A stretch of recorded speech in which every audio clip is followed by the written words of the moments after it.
New York City construction workers can handle workplace chaos. But in Queens, workers found something they weren't looking for in the construction zone, a discovery that made them forget all their previous obstacles. When the backhoe removed dirt, instead of mud and roots, the construction team found themselves staring at an eerie glimpse of history dating back hundreds of years. A group of workers accidentally unearthed an artifact that made them call for reinforcements. When workers digging at a typical excavation site in Queens heard the loud clang of metal connecting to metal, they stopped everything they were doing to check what they had hit. Where they expected soft dirt and rocks, they found sheets of metal piled strangely. As they moved one of the large sheets to the side, they noticed the shape of something underneath that made their stomach turn.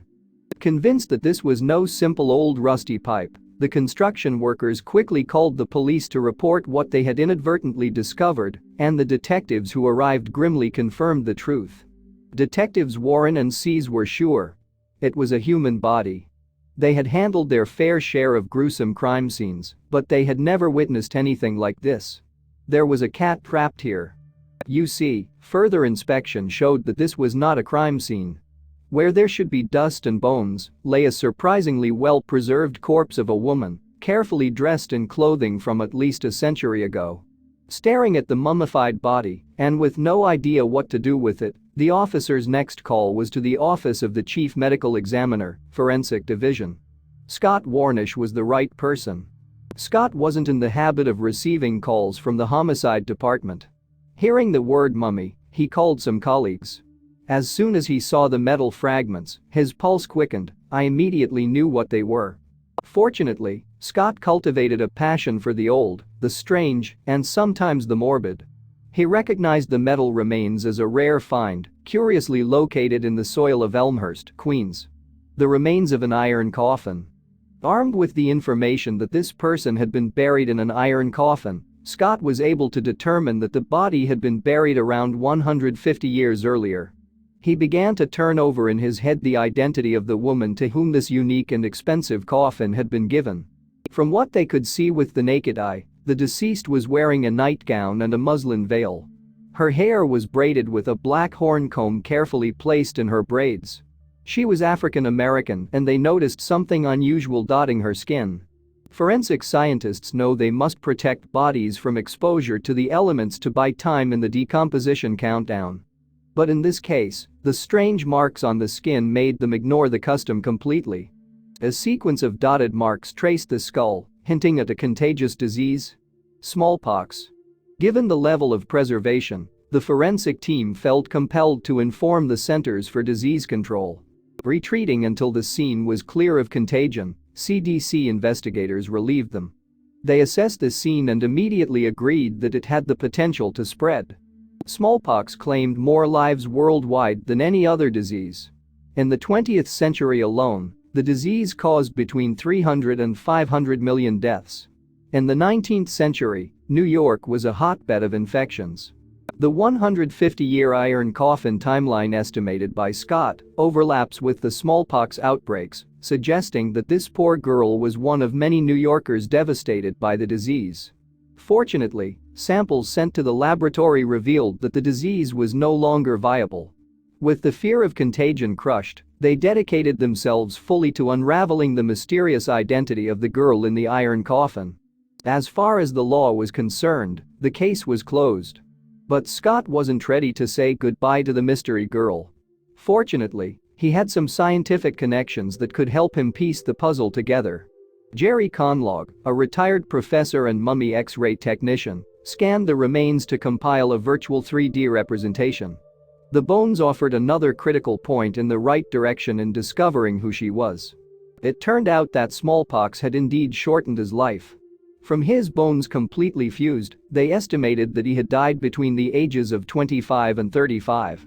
The lesions, a telltale sign of progressive infection, reached the brain cavity. You may be thinking that an iron coffin could be the desperate act of survivors seeking protection from smallpox contamination.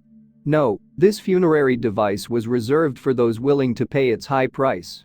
To take your eternal sleep in one of those unique coffins, you had to be someone important. For example, an iron casket was the choice of former First Lady Dolly Madison.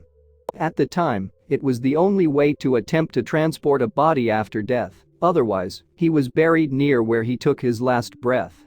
In fact, Amon Dunbar Fisk created them after his brother died several states away from their home.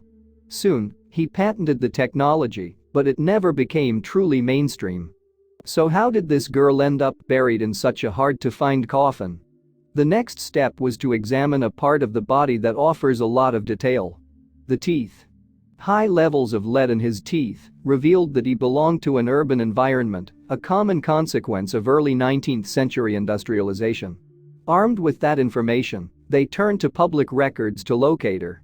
Queens in 1850 was divided into two cities, Flushing and Newtown. This nameless woman was buried last, along the town's only street, Dutch Lane, next to the former site of a prominent black church.